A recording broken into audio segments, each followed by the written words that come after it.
ciidanka halkaa la saarana waxaa cidda saartay ciidanka qaranka laysan waxa weeyaan buurta ciidanka saartay buurta wadani waa mas'uul ka ahaa ciidanka qaranka cidda laysan wadani waa mas'uul ka ahaa miyaanay ahayn sacad musuul sheegaya maanta ilaahay sacad musuul idinka naga maqan inuu sicid baa naga maqan miyaanay ahayn kuwii lahaa oramaati wadani waa wuxuu mas'uul ka ahaayo wali aan la sheegin xukuumaduna aanay sheegin 25 August wixii ka dhacay Laascaanood in saraakiisha ciidanka ay soo saareen iyagu in saraakiisha ciidanka qaar si beelaysan meel loo geeyay in saraakiisha ciidanka la kala qaybiyo tum soo galay oo ay ka dambeeyeen eray cadawga ka dambeeyeen taa waxa la yiraahdaa الميزان واضح والله هي عدينتيد والله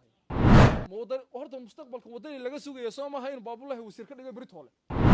maanta waxaan doonayaa in dul istaago waxa weeyaan qodob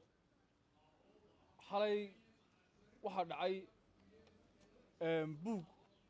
lagu magacaabo maya buugaas taariikhda inta buugaagta arkani waxa dadka looga tagi jiray wax manfac leh oo dhaxala إلهي قرآن كيسم بركو سود تشيني وحو تلاقى إلا أنت دوني الله ما سوى حوالي دحل ابن آدم كنا كل رقمان نحيد حديث رسولك عليه الصلاة والسلام يسمعنا وحلا قري أو إلهي مركو سوى وحيوني إن وحوالي أن تذكر كل رقمان بها يعني كتبتي وحي كده من فرع يجينا دوني كون كذا ما صار بوك بلا منفعة أو وحوالي إلا ابن آدم كيف يدسته تاريخ ما أنت وأمريكا جوهر رسول الصوماليات أما دولك Somaliland ba lagu soo bandhigo buug aflagaado shakhsi iyo nacayb abid man arag maanta sawa kow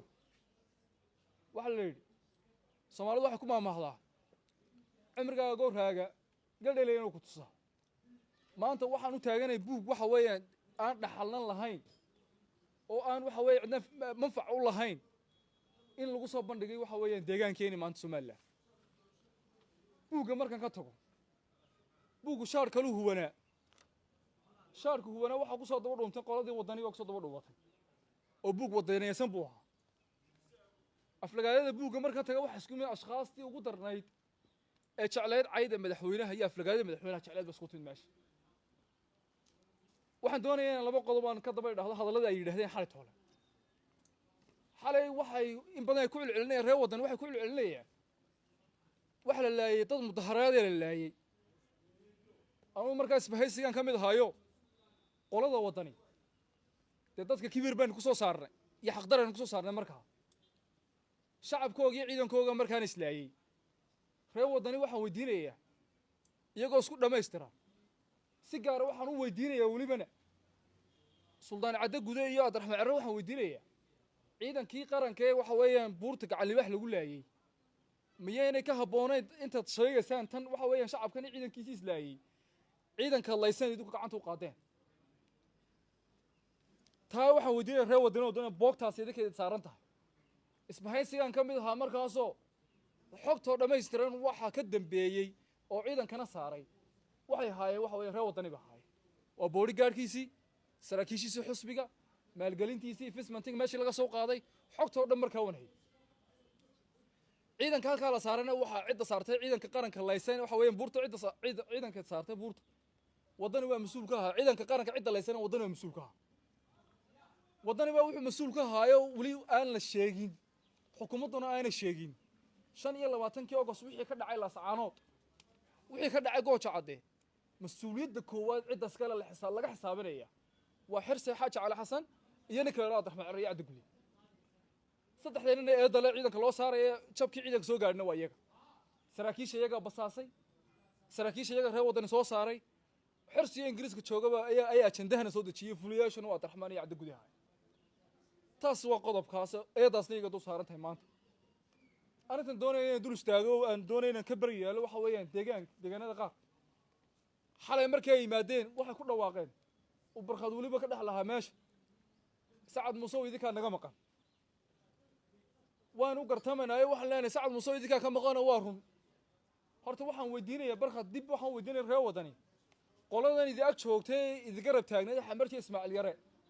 barqad ma qoladii ma dhibaan buu ku daray oo sacad muuse may hayn hadday sidaa tahay da okay weeyaan waxaan saas weydiinayaa qolada waxa weeyaan sacad muuse way naga maqan tahay oo ma hayno ree wadana ay ku dhawaaqeen isku raaceen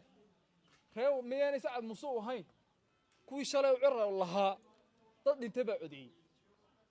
miyaanay ahayn sacad muuse sheegaya maanta ilaahay sacad muuse idinka naga maqan ilaahay suucid baa naga maqan miyaan ahayn kuwii lahaa oramatii sacad muuse hal doonay maanta in la keeno miyaanay ahayn qoladii waxa weeyaan lagu sheegayay ehlu naarka miyaan ahayn caddagu lahaa waa ehlu naar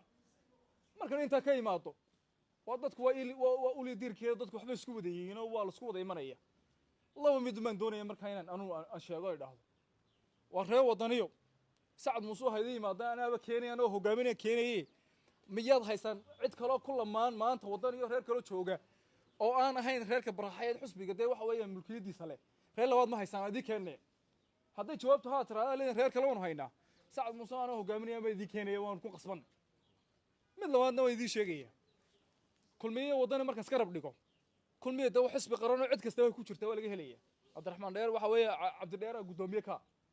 aniga waxaad ii sheegtaan oo kaliya ta aniga suldaan xasan waa la keenay oo idinka wadani wada haysataan maanta wadani uu ka mid yahay suldaan xasan qayb ka mid dimuqraadiyadda weeyaan wal kulmiye waxaad keentaan cadda guda keena kulmiye oo soo widaariya oo xusbiga waxaad ka dhigtaa xusbi qaran ka dhiga oo balaadhiya oo xusbi waxa weeyaan dadku iska wada arkaan ha noqdo laakiin maalintaad waxa weeyaan aad meeshii wada keentaan oo markuu sarkaal wadani hadlo uu suldaan ka daba hadlayo oo maanta waxa weeyaan awgoodo maanta xali xafladda joogay uu shal lahaa magaalada lagu kala yaaco oo afku wadani uu ku hadlayay wartaa ma geysaan xukunkana sidaa laguma helo xukunka waxa lagu helaa iyadoo la isbar yeelo ehelkaaga iyo qaraabada la iska fogeeyo xukunka waxa lagu helaa oo marnaba aanad gafi karin waxa weeyaan inaan deegaankaaga marnaba loo aftirin maanta kulmiye looma abtirinayo deegaankiisii faysal cali xuseen waxa weeyaan oo u cid wata ayaa xitaa macal ka maran qabyaalad iyo reer waxa weeyaan iyo salaadiintiisa aan daba yaacin war maxaa saydii diido deegaankiina aad hoos u galin weeday ilaa xusbigii iyaga leh maxaad hoos u qarin weeyeen suldaankiina uu hadlaya oo caaqilkiina uu hadlaya oo kiini dibadda horta mustaqbalka wadani laga sugayo soo ma hayn baabulahi wasiir ka dhigay Britole soo mustaqbalka laga ma sugayo soo ma aha mustaqbalka in xabarti wasiir laga dhigo ma dad darab out ka ah nolosha soo dadka la muddo in laga dhigo wadani muraayadiisa uu hayna xalay xafladii meesha ka dhacdana xaal baan ka bixinaya mar haddaan dadkii martida u haydeen halka idigu soo dhaweeyay aanay aaba muusana idoo oran sidiina muusa hadduu tagaalka aaba ciraba laga oranayaa haddaan la oran dadku waxa weeye u timaadeen xadaarad bay haayeen dadka saldanadiisa haysaan bay haayeen dadka sacad muuse badan way dilo joogaan ma aha madhibaan ma haysa sacad muuse madhibaan yaa lagu qaldinay dad sacad muuse bay haayeen inta aad haysan iimaansadan waan leeyahay bilow tafsiir hagaag siyaasiyiin dhawaan de waxaan ogeyn in xisbiga xilkii xubinimada ka qaaday siyaasi madax banaan bay dadku ku ogaayeen imka si qaawan ayaa xukuumadda iyo kulmiye aad u difaacday oo xisbiyada mucaaradka u dhalishay kulmiye dabada gelisay waa su'aal wanaagsan kulmiye systemka meesha nagu soo baxay wadawgeed xisbiga nagu soo baxay systemkan ku taageerayna waa ka kiisi weeyaan jawaabta u qaab maxaa sababay inaad xukuumadda iyo kulmiye ka difaacday sababtan aan u difaacayo waxa weeyaan markaas barbar dhigto maanta siyaasadda dalka halkan tahay waba raagiman laymaanu xaal baan siinaya muusintan dhaliilay systemkii laga soo saaray aan xusbiga uga soo baxay systemkiisan ku difaacaya baan ku ri kumaan qarinba maxaad u sheegi weyday intaad imka sheegayso inuu wadani ka dambeeyay inay buurta karto jabhadu markaad xisbiyada mucaaradka ka abtirsanaysa de jaaniskeedu ma raadin oo jaaniskeedu maantan haya soo wixii lagu lahaa hadhalil waxa weeye nin deegaanka hadhalil soo meehayn de maantan jaanis waxa inaan dhalil karayo wadani iyo xukuumadda labadaba waa shakil ah cadeynteedii lahayo in saraakiisha ciidanka ay soo saareen iyagu in saraakiisha ciidanka qaar si beelaysan meel loo geeyay in saraakiisha ciidanka la kala qaybiyo tuum soo galay in ay reer wadani ka dambeeyeen oo xirsi ugu horeeyo oo ay ka dambeeyeen ciray caddaguda ka dambeeyeen taa waxa la yiraahdaa almisan waada wala haya cadeynteed wala haya ciidanka qaranka waxa weeye ilaa tuhumka ilaa imaka ee ku dhex jira iyagu ma ka waday waxaana ka wadeen as military ahaan loo fashiliyo muuse loo fashiliyo taasna qorshe ay ku guuleysteen bahaydo kumay guuleysan muuse ma fashilan qarankii dhanaa Soomaaliland waa nimanka lagu war dalkii cadowba ilaa kilarkii shanaad ba laga yimid ilaa iyo kismaayo laga yimid war dalkii waa la isku soo bahaysto dalkii maanta wax duulaan ba lagu yahay la difaaco nimankii dhibaan dhexbarnaano oo waxa weeyaan la sacano waxa weeyaan ma aha dadka soo weerar cadowgii ma waa dadka kala saar kar waa shacabkii waxa weeyaan cadowga ku soo daba dhuuntay iyo difaacitaanka qarankiisa war wadani looma waxa weeyaan inta wax ka badan lama qaran kariyo wuxuu sameeyay taasna wuu cadeynayna anagu goor iyo goorta loo baahdo